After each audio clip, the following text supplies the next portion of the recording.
uno de los autores paraguayos que a mí más me gusta. Es un hombre que ha hecho cosas maravillosas y fue director de la Orquesta Folclórica de la provincia en Corrientes, que es don Herminio Jiménez. Y esta guarania de él aprendí de mi madre cuando era muy criatura. Y dice así.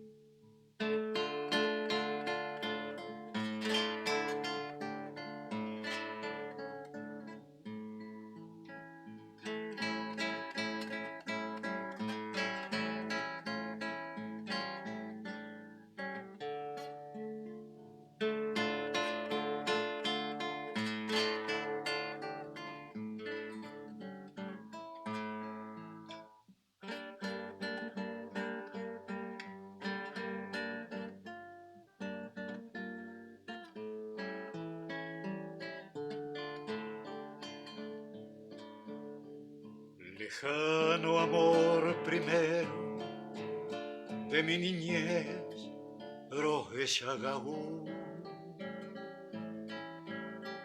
Lejano amor sublime, en sueño azul, Mamopareime. Distante queda el recuerdo de aquellas tardes del Moraijo, que acuden a mi memoria como bandadas de Picasso. Recuerdos que queman mi alma, porque hoy es triste Xerecové. Por eso voy entonando mi triste canto guaranieté. Mi lejano amor, ¿dónde hoy estará desde aquel día que me abandonó? Ella no sabrá que sufro en silencio este cruel vacío que al ir me dejó. Y a pesar del tiempo, yo vivo esperando ese día feliz en que volverá. Entonces mi fe será hermosa luz que irá alumbrando esas noches largas de mi orfandad.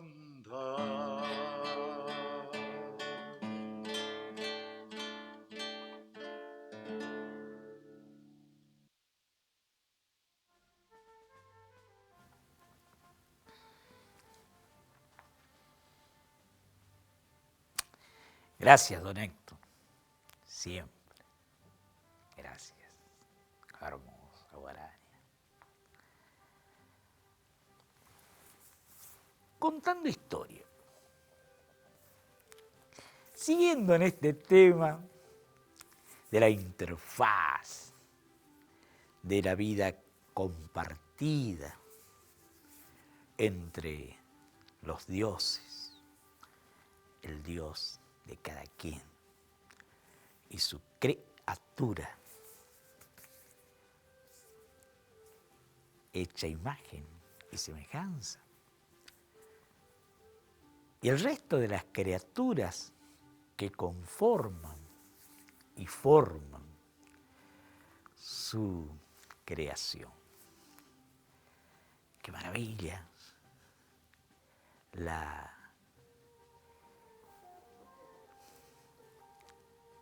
El extracto de lo escrito por Primo Levi, un escritor de quien después vamos a desandar su vida dura, dura. Quizás la experiencia última de la humanidad, más dolorosa, la de los campos de concentración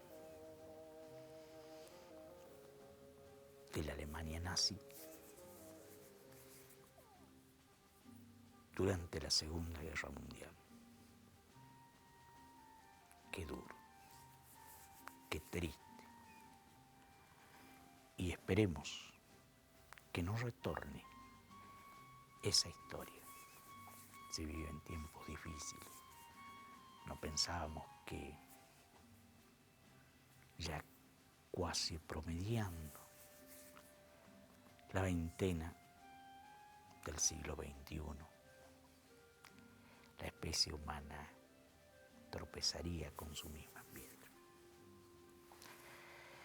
Y atraído por la figura mitológica de ese ser que lleva la figura humana y del caballo, el centauro, Primo Levi se ahonda en esa posibilidad de la vida compartida. Y a partir de ahí, la obra entra a indagar estos temas. Le atrae. Compartamos esta lectura porque realmente es maravillosa. Dice Primo que fueron aquellos los días en que la tierra misma fecundaba, fornicaba con el cielo, en que todo germinaba y todo daba fruto. Todas las bodas eran fecundas, todos los contactos, todas las uniones, incluso fugaces, incluso entre especies diferentes, incluso entre bestias y piedras, incluso entre plantas y piedras. El mar de fango tibio que ocultaba la faz de la tierra fría y pudibunda era un único tálamo exterminado que hervía de deseo en cada una de sus cavidades y abundaba en gérmenes jubilosos. Primo Levi, la cuestión del centauro. A partir de ahí comienza esa investigación y esa serie de datos que nos va arrojando sobre la posibilidad de la vida, de dotar de vida a lo orgánico, a lo inorgánico. Hablábamos de la disciplina, pero antiquísima. No hay registros acerca de su nacimiento, pero es la antecesora de la química, la alquimia. La alquimia que fue practicada por todos los sabios que conocemos de la humanidad, que ahora tiene visos de no ciencia, pero ¿qué es la ciencia? Claro, la ciencia es el estudio riguroso de una disciplina determinada, con método. Pero como lo dijo Albert Einstein en 1944, aquel especializado en una ciencia determinada puede ver miles de árboles, pero no el bosque. La ciencia, sin la filosofía, sin el aporte de otras disciplinas, siempre será una parte, no el todo. Habla de la hidra, de la hiedra, de la hidra, de Lerna, ese ser mitológico con 7 cabezas, a la que tuvo que ir a vencer Hércules, que encontró la forma de que las cabezas no se reprodujeran. Ahora, ese ser mitológico fue creado por la fantasía de los griegos o aludía a otra inteligencia, a otra especie de ser capaz de poseer más de una cabeza.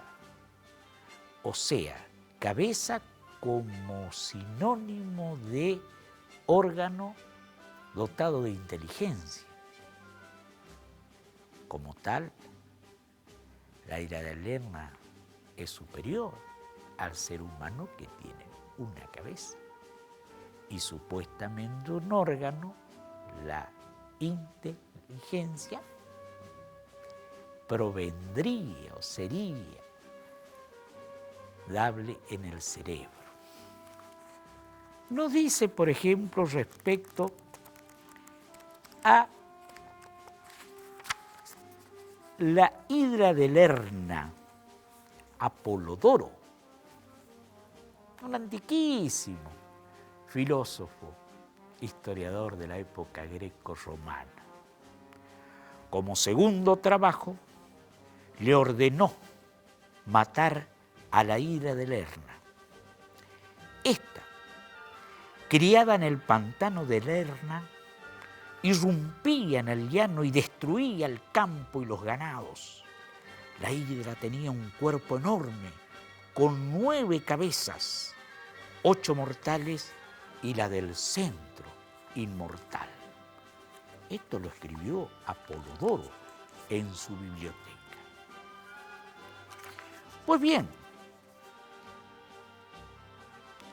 sus 12 trabajos de Hércules que lo llevan a combatir contra muchísimas criaturas monstruosas son el relato del triunfo del hombre racional sobre la fuerza ciega de la materia bruta, una materia que manifiesta una capacidad prácticamente inagotable de producir criaturas multiformes y abominables. Hércules puede tener una sola cabeza, la sede única de la conciencia que lo hace individuo humano, mientras que la hidra, con su organismo policéfalo, o sea, con múltiples cabezas, capaz de multiplicar exponencialmente el número de sus cabezas, encarna una especie de horror metafísico. Representa el desorden y la multiplicidad que pone en contacto peligro, el orden social y cósmico que amenazan con arrojarlo al caos. ¿Y qué dice la escritora?